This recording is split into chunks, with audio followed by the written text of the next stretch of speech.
Welcome to another episode of the Adrienne Ross Show, where sports and culture connect. Carolyn Peck, ESPN's Carolyn Peck, has stepped into it not once, but twice. I guess the second step into it was supposed to fix the first step into it. It only got worse. I have never seen what I see now in so-called sports commentary. And I'm a person who's followed sports all of my life. But Caitlin Clark coming into a professional basketball league with professional media has absolutely turned things upside down. We're supposed to be moving forward in sports, in media. Pick a field, doesn't matter the field.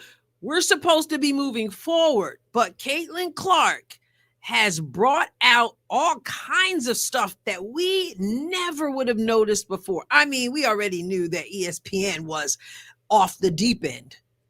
Far cry from what it used to be. But with Caitlin Clark, some of the things we hear, some of the things we see are unlike anything anybody rational could have ever imagined.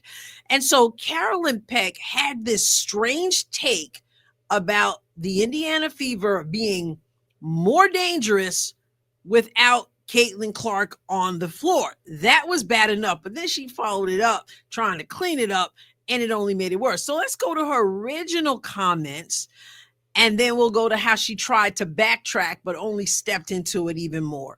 So I'm going to go over to X. This account is called @Sudharson_AK10, also known as AK. 25-point blowout of the Lynx in the Commissioner's Cup final, and then 27 against the Aces in this one. And both of those games without Caitlin Clark. How is Indiana getting this done right now?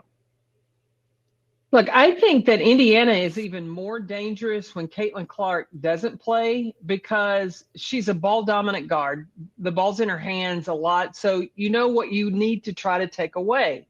But when you look at Indiana now, they've got so many weapons. And Kelsey Mitchell is playing out of her mind. Aaliyah Boston, I talked to Stephanie White before the game. She said in year one, Aaliyah Boston was back to the basket. Year two, two-man game. Year three, they're using her as a decision maker. And so when you have a point guard like Kelsey Mitchell and Ari McDonald making plays on the perimeter and a post like Aaliyah Boston, I'm going to tell you, Indiana, they are a threat. And specifically on the defensive end, Stephanie is so pleased with the intensity that they're bringing defensively with their length, their switches. I mean, they've wreaked havoc on their last two opponents. First of all, let's just point out the obvious. Kelsey Mitchell is not a point guard. Thus the reason we need Caitlin Clark on the floor. Ari McDonald has absolutely come in and done great things for this team. You guys have heard me talk about it several times. But Carolyn Peck's argument that the team is even more dangerous. Now, I have to say that because she's not saying that the team is not dangerous without Caitlin Clark, but she makes the preposterous statement that the team is even more dangerous with Caitlin Clark not on the floor because Caitlin is so ball dominant. Carolyn Peck has been around basketball, played basketball, coached basketball, understands basketball. Caitlin Clark is a point guard who shares the basketball. Not only does Caitlin score herself, this is what makes her so phenomenal because she's up there in points. If I remember right, almost 19 points per game, but she rocks the league in assists as well. Caitlin does it all. So to suggest that because she's ball dominant, the team is more dangerous without her seems to suggest that the ball is only in her hands. Everybody else is standing around and Caitlin Clark is not distributing the basketball. What else could she be saying by that? She absolutely makes no sense at all to suggest. Now, I haven't given a whole lot of time to the whole mindset that they would be better without Caitlyn, or that they are better without Caitlyn, or more dangerous, or however you want to term it, because I knew that that argument was coming. I already told you when Caitlyn first got injured, I said, be aware of the narratives. If the team wins while Caitlyn is out, the narrative will be that they don't really need Caitlyn. If the team loses while Caitlin Clark is out, it'll be, oh, they tried to put together this super team and they still can't win. You're not going to win that argument with people who simply are hating on the team. Hating in quotation marks. You're not going to win. And some real hate for sure. You're not going to win with them. So we all have the eye test. We all know what's going on. We all know that Caitlyn has made this team better. She makes players better, and they're not the same team without her. We already know that. So I don't really want to spend a whole lot of time on that. But when Carolyn Peck, someone who seems to know the game, comes out with something like that, and her reason is because they have great players and Caitlyn is so ball dominant, it makes no sense to me at all. If Caitlyn were trash, if she were a scrub, then I would say, okay, then the team is better without Caitlyn. That's not the case. And we all know it. And Carolyn Peck knows it. And we know she knows it, because we know Carolyn Peck has been around the game, but we also know she knows it because when the backlash came, when people started frying her for her ridiculous comments, she then tried to backtrack, but only made it worse. So let's look at what she said after people cooked her behind for what she said. So now we'll go on over to SI.com and look at two tweets, or posts as they're calling them now, that she said in her backtrack. She starts out defensive. She says, I did not say Caitlyn Clark is not valuable. She's a great player. For those who only see Caitlyn, I was complimenting the rest of the team. The Fever have several weapons. Yes, they lost last night. They have lost games with her. Respect to the whole Indiana Fever team. I want you to notice RESPECT in all caps, and this right here, caps, WHOLE. Respect to the whole team. This is serious Caitlyn Clark derangement syndrome. I'll get back to that.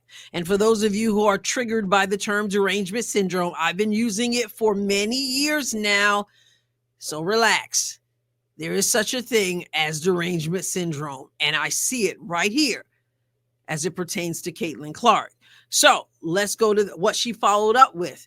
Just 14 minutes after that, she said, as a coach, if you have ever prepared a scouting report, scout the Fever with and without Caitlyn. What do you have to take away in both scenarios? They are different. One is not easier than the other, just different. There is a lot of talent on that team. Once again, notice here that I was complimenting the rest of the team. Respect to the whole Indiana Fever team. This is a bunch of nonsense. Whenever, if we ever felt the need to downplay a player who is a star player, and the players of the team have called her the best player on the team. When have you ever heard people try to downplay the star player because you feel the need to compliment the rest of the team? This is some new stuff. I cannot imagine LeBron James, whatever team LeBron happens to be playing on at the time, what sports analyst gets out there and says the team is more dangerous without LeBron James, and then follow that up by saying, I want to make sure we give respect to the whole team.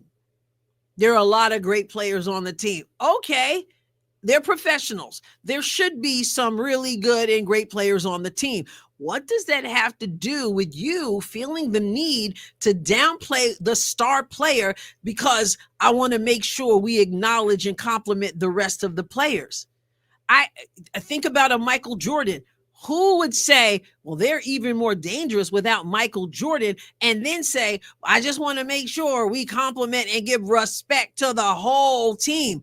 What is this? We see it with Kathy Engelbert. We see it with the old heads of the league. We heard it with Cheryl Swoops when she tried to give the little dog whistle that Kelsey Mitchell should get out of there because they didn't do Kelsey Mitchell right, and she deserves all this. What is this? Can we walk and chew gum at the same time? Can we acknowledge that the Fever has some really talented players without pretending that they're better off without Caitlin Clark and using some corny excuse about her being ball dominant and calling Kelsey Mitchell a point guard? Why is everyone trying to save the Indiana Fever team from Caitlin Clark?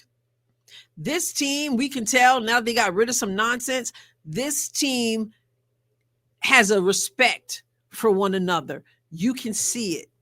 And yet everybody out there, the old heads, seem to feel that the other players are somewhere in a fetal position in a corner, concerned that Caitlin Clark is getting too much attention. So to come in with your cape and rescue the team, you've got to say that they are even more dangerous without her. Because if you don't say that, my goodness, they might feel so hurt. I got to compliment the whole team. What is this we're doing in sports? Caitlin Clark has caused people's heads to explode. And it's unbelievable, the likes of which I truly believe we have never seen. Unfathomable to me, inexcusable.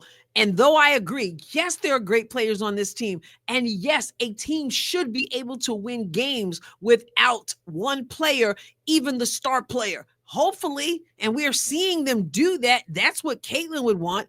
I'm telling you right now, the narrative and the agenda are off the charts.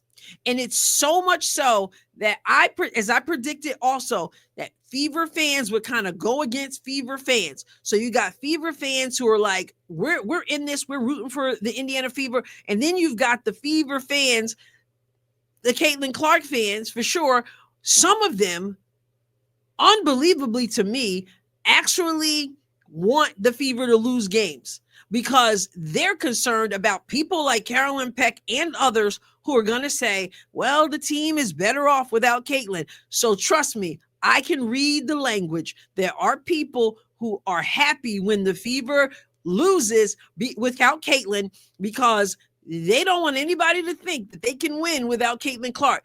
Again, walk and chew gum at the same time. Root for this team, want them to win. This is Caitlin Clark's team. After all, she's a part of the team. So want them to win, right? And also have enough common sense, Carolyn Peck, to understand that this team needs Caitlin Clark. Case in point, last game, LA Sparks. This team lost a game to a team that it only had 5 wins. And as I've said many times, you're not playing a team's record. You're playing a team. And it's about matchups very often, right? So it doesn't matter. The record, 5 wins doesn't mean the team is trash. You still have to bring your game. And I saw effort from this team. But as Combos with Carter pointed out, he talked about the fact that it's not like the Fever didn't score, but it's like they scored, but then they couldn't stop LA from scoring. And it's not like LA was trash. They had good offenses that they were running on those on that floor. They did. The Fever did miss some bunnies, missed a whole lot, 13 free throws, I think it was. Missed some bunnies, etc. But they didn't play bad defense in the way that we have seen them play. It needed to be better, for sure, especially down the stretch. And they gave up some layups. You got to credit LA as well. But when it came down to the wire, if Carolyn Peck maintains that this team was better without Caitlin, was more dangerous without Caitlin, again, serious derangement syndrome, delusion, whatever you want to call it. The Fever was down 2 points with 2.4 on the clock. You get a chance to set something up. Now, a 2 will tie the game. You go into overtime. A 3 will win the game. I repeat, a 3 will win the game, and you did not have Caitlin Clark on the floor. So if I'm the opposition, if I'm the Sparks, when I know that a 3 will beat me and a 2 will tie me, I'll take the tie over the 3 any day.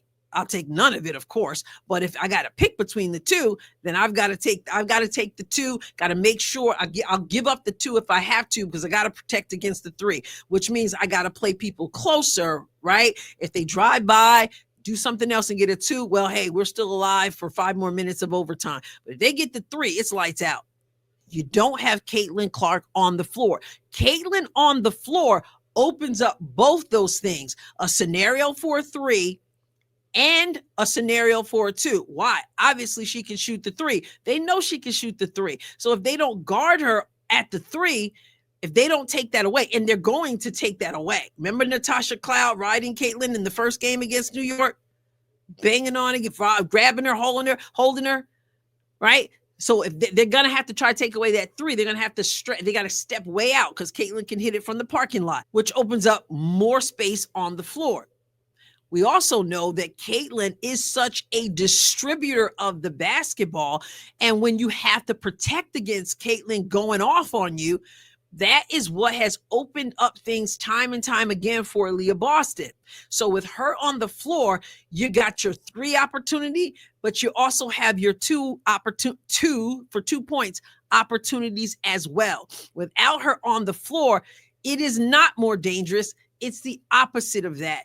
And Carolyn Peck, although she made her comments before that, she then backtracked after that and still didn't acknowledge that her comments were absolutely ridiculous. But that's what they want us to believe. They have a problem with Caitlin's popularity. Instead of embracing it, instead of saying this team is good and they need Caitlin on the floor to make them even better, instead, they come out with some nonsense, and so many Fever fans are entertaining that stuff, and it's really a joke.